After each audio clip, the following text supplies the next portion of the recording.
El camino a Cristo, capítulo 10. Los dos lenguajes de la providencia. Son muchas las maneras en que Dios procura dársenos a conocer y ponernos en comunión con Él. La naturaleza habla sin cesar a nuestros sentidos. El corazón que esté preparado quedará impresionado por el amor y la gloria de Dios, según lo revelan las obras de sus manos. El oído atento puede escuchar y entender las comunicaciones de Dios por las cosas de la naturaleza. Los verdes campos, los elevados árboles, los capullos y las flores, la nubecilla que pasa, la lluvia que cae, el arroyo que murmura, las glorias de los cielos, hablan a nuestro corazón y nos invitan a conocer a aquel que lo hizo todo. Dios quiere que sus hijos aprecien sus obras y se deleiten en la sencilla y tranquila hermosura con que Él adornó nuestra morada terrenal. Él es amante de lo bello y sobre todo ama la belleza del carácter, que es más atractiva que todo lo externo, y quiere que cultivemos la pureza y la sencillez, gracias características de las flores. Si tan solo queremos escuchar las obras que Dios creó, nos enseñarán preciosas lecciones de obediencia y confianza. Desde las estrellas que en su carrera sin huella por el espacio siguen de siglo en siglo los derroteros que los asignó hasta el átomo más diminuto. Desde las estrellas que en su carrera sin huella por el espacio siguen de siglo en siglo los derroteros que les asignó hasta el átomo más diminuto. Las cosas de la naturaleza obedecen a la voluntad del Creador. Y Dios cuida y sostiene todo lo que creó. El que sustenta los innumerables mundos diseminados por la inmensidad, también tiene cuidado del gorrioncillo que entona sin temor su humilde canto. Cuando los hombres van a su trabajo o están orando, cuando se acuestan por la noche o se levantan por la mañana, cuando el rico se sacia en el palacio, o cuando el pobre reúne a sus hijos alrededor de su escasa mesa, el Padre Celestial vigila tiernamente a todos. Cuando los hombres van a su trabajo o están orando, cuando se acuestan por la noche o se levantan por la mañana, cuando el rico se sacia en el palacio o cuando el pobre reúne a sus hijos alrededor de su escasa mesa, el Padre Celestial vigila tiernamente a todos. No se derraman lágrimas sin que Él lo note. No hay sonrisa que para Él pase inadvertida. Si creyéramos implícitamente esto, desecharíamos toda ansiedad indebida. Nuestras vidas no estarían tan llenas de desengaños como ahora, porque cada cosa, grande o pequeña, se dejaría en las manos de Dios, quien no se confunde por la multiplicidad de los cuidados ni se abruma por su peso. Entonces nuestra alma gozaría de un reposo que muchos desconocen desde hace largo tiempo.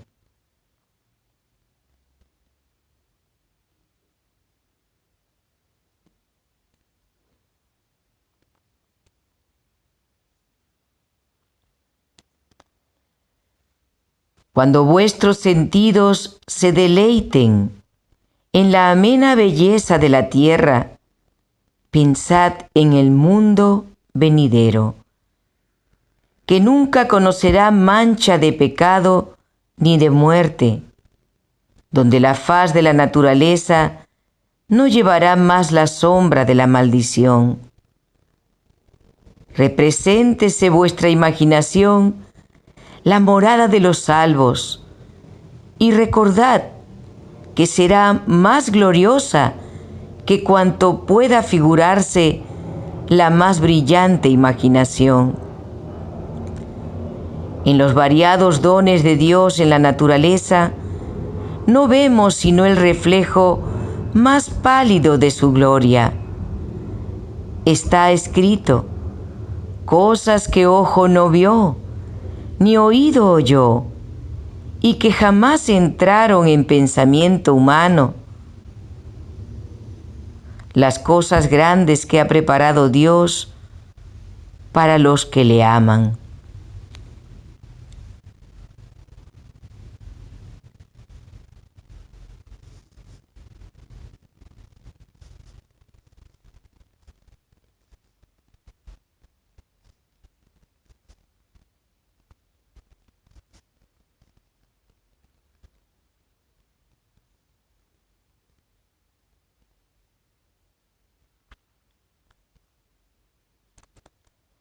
El poeta y el naturalista tienen muchas cosas que decir acerca de la naturaleza, pero es el creyente quien más goza de la belleza de la tierra, porque reconoce la obra de las manos de su Padre y percibe su amor en la flor, el arbusto y el árbol. Nadie que no los mire como una expresión del amor de Dios al hombre puede apreciar plenamente la significación de la colina, del valle, del río y del mar.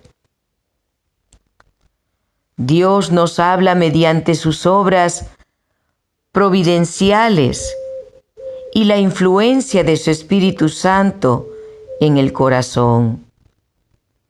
En nuestras circunstancias y ambiente, en los cambios que suceden diariamente en torno nuestro, podemos encontrar preciosas lecciones.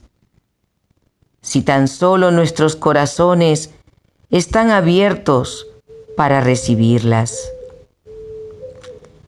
El salmista, rastreando la obra de la providencia divina, dice: la tierra está llena de la misericordia de Jehová. Quien sea sabio, observe estas cosas y consideren todas las misericordias de Jehová. El salmista, rastreando la obra de la providencia divina, dice: la tierra está llena de la misericordia de Jehová. Quien sea sabio, observe estas cosas y consideren todas la misericordia de Jehová. Dios también nos habla en su palabra. En ella tenemos en líneas más claras la revelación de su carácter, de su trato con los hombres y de la gran obra de la redención. En ella se nos presenta la historia de los patriarcas, profetas y otros hombres santos de la antigüedad. Ellos estaban sujetos a las mismas debilidades que nosotros. Vemos cómo lucharon entre descorazonamientos como los nuestros. Cómo cayeron bajo tentaciones como hemos caído nosotros. Y sin embargo, cobraron nuevo valor y vencieron por la gracia de Dios. Y recordándolos, nos animamos en nuestra lucha por la justicia. Al leer el relato de los preciosos sucesos que se les permitió experimentar, la luz, el amor y la bendición que les tocó gozar, y la obra que hicieron por la gracia a ellos dada, el Espíritu que los inspiró enciende en nosotros un fuego de santo celo, un deseo de ser como ellos en carácter y de andar con Dios como ellos. El Señor Jesús dijo de las Escrituras del Antiguo Testamento, y cuánto más cierto es esto acerca del Nuevo. Ellas son las que dan testimonio de mí. El Redentor, aquel en quien se concentran vuestras esperanzas de la vida eterna. Sí, la Biblia entera nos habla de Cristo, desde el primer relato de la creación, de la cual se dice, sin Él, nada de lo que es hecho fue hecho. Hasta la última promesa, he aquí, yo vengo presto. Leemos acerca de sus obras y escuchamos su voz. Si deseáis conocer al Salvador, estudiad las santas Escrituras. Llenad vuestro corazón con las palabras de Dios. Son el agua viva que apaga vuestra sed. Son el pan vivo que descendió del cielo. Jesús declara, a menos que comáis la carne del Hijo del Hombre y bebáis su sangre, no tendréis vida en vosotros.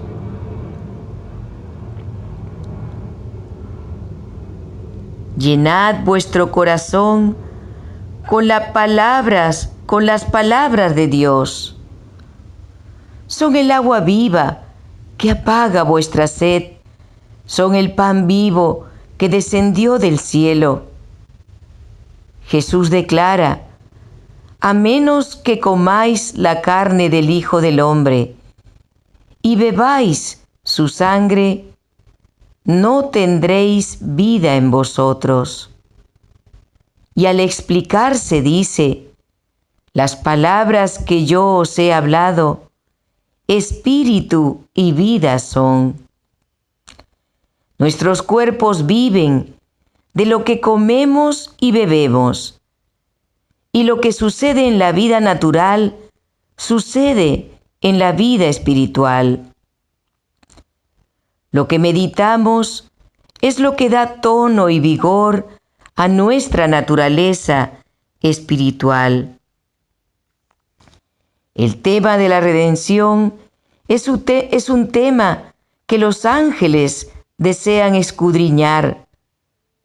Será la ciencia y el canto de los redimidos durante las interminables edades de la eternidad.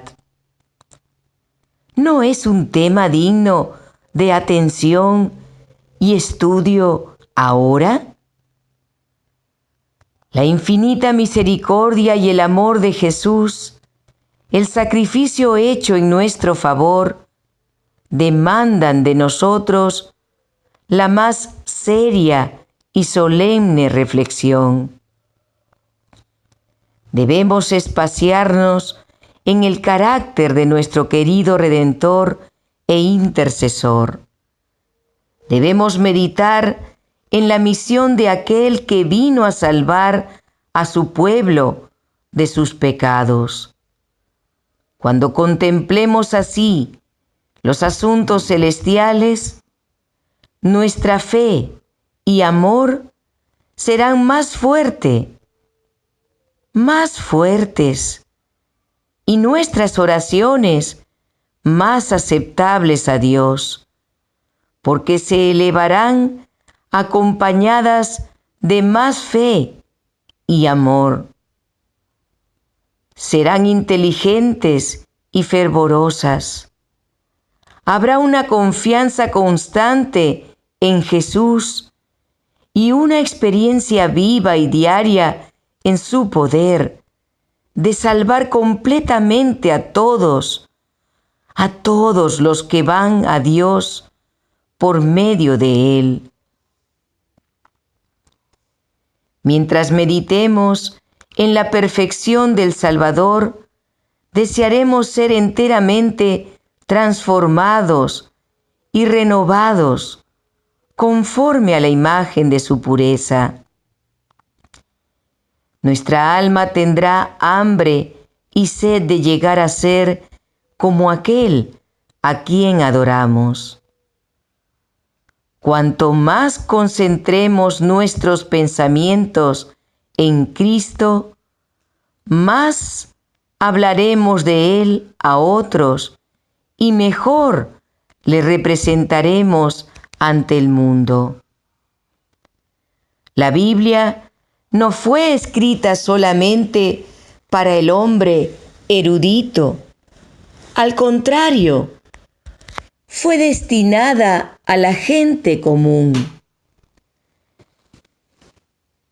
Las grandes verdades necesarias para la salvación están presentadas con tanta claridad como la luz del mediodía, y nadie equivocará o perderá el camino, salvo los que sigan su juicio privado en vez de la voluntad divina tan claramente revelada. No debemos conformarnos con el testimonio de hombre alguno en cuanto a lo que enseñan las Santas Escrituras,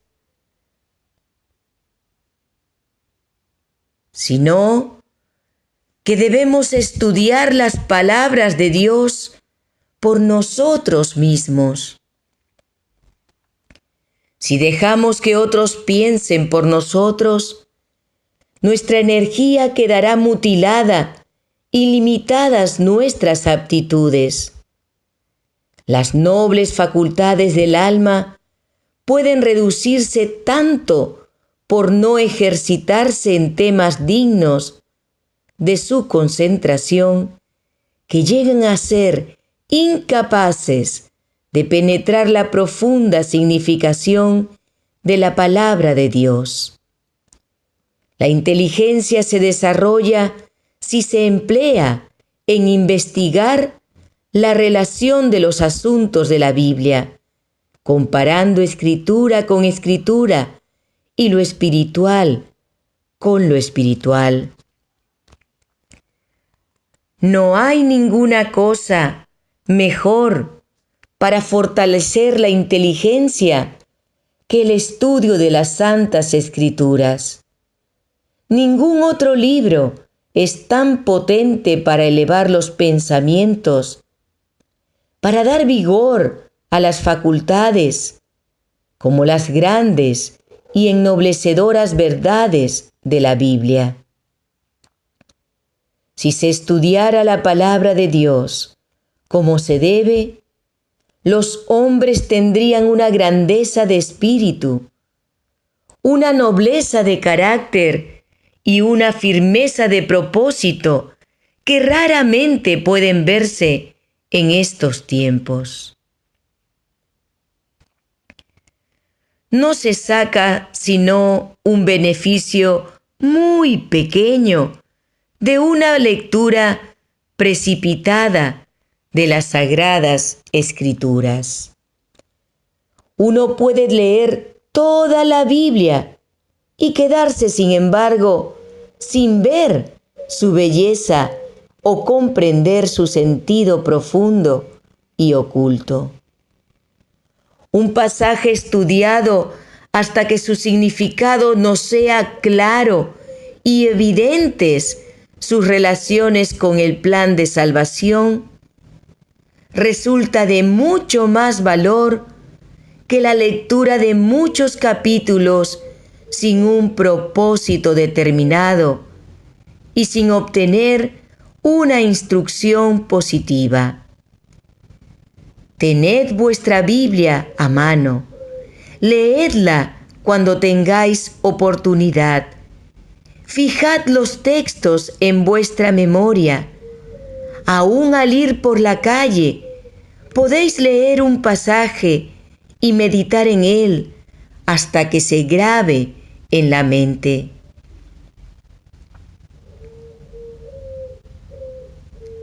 No podemos obtener sabiduría sin una atención verdadera y un estudio con oración.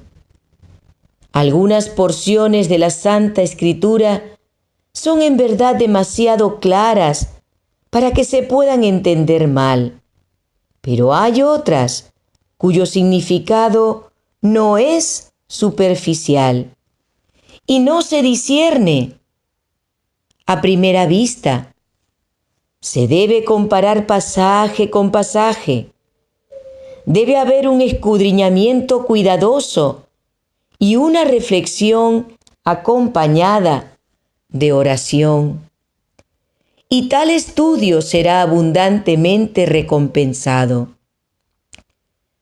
Como el minero descubre vetas de precioso metal ocultas debajo de la superficie de la tierra, así también el que con perseverancia escudriña la palabra de Dios en busca de sus tesoros escondidos, encontrará verdades del mayor valor ocultas de la vista del investigador descuidado. Las palabras de la inspiración meditadas en el alma serán como ríos de agua que emanan de la fuente de la vida. Nunca se deben estudiar las Sagradas Escrituras sin oración. Antes de abrir sus páginas, debemos pedir la iluminación del Espíritu Santo, y ésta nos será dada. Cuando Natanael fue al Señor Jesús, el Salvador exclamó: «He aquí, verdaderamente un israelita en quien no hay engaño». Dícele Natanael: «¿De dónde me conoces?». Y Jesús respondió: Antes que Felipe te llamara, cuando estabas bajo la higuera, te vi». Cuando Natanael fue al Señor Jesús, el Salvador exclamó: «He aquí, verdaderamente un israelita, en quien no hay engaño». Dícele Natanael: «¿De dónde me conoces?». Y Jesús respondió: «Antes que Felipe te llamara, cuando estabas bajo la higuera, te vi». Así también nos verá el Señor Jesús en los lugares secretos de oración, si le buscamos para que nos dé luz y nos permita saber lo que es la verdad. Los ángeles del mundo de luz acompañan a los que busquen con humildad de corazón la dirección divina. El Espíritu Santo exalta y glorifica al Salvador. Está encargado de presentar a Cristo, la pureza de su justicia y la gran salvación que obtenemos por Él. El Señor Jesús dijo: «El Espíritu tomará de lo mío y os lo anunciará». El Espíritu de verdad es el único maestro eficaz de la verdad divina. ¿Cuánto no estimará Dios a la raza humana, siendo que dio a su Hijo para que muriese por ella? Y manda su Espíritu para que sea de continuo el maestro y guía del hombre. El Espíritu Santo exalta y glorifica al Salvador. Está encargado de presentar a Cristo, la pureza de su justicia y la gran salvación que obtenemos por Él. El Señor Jesús dijo: el Espíritu tomará de lo mío y os lo anunciará. El Espíritu de verdad es el único maestro eficaz de la verdad divina. ¿Cuánto no estimará Dios a la raza humana, siendo que dio a su Hijo, para que muriese por ella, y manda su Espíritu para que sea de continuo el maestro y guía del hombre?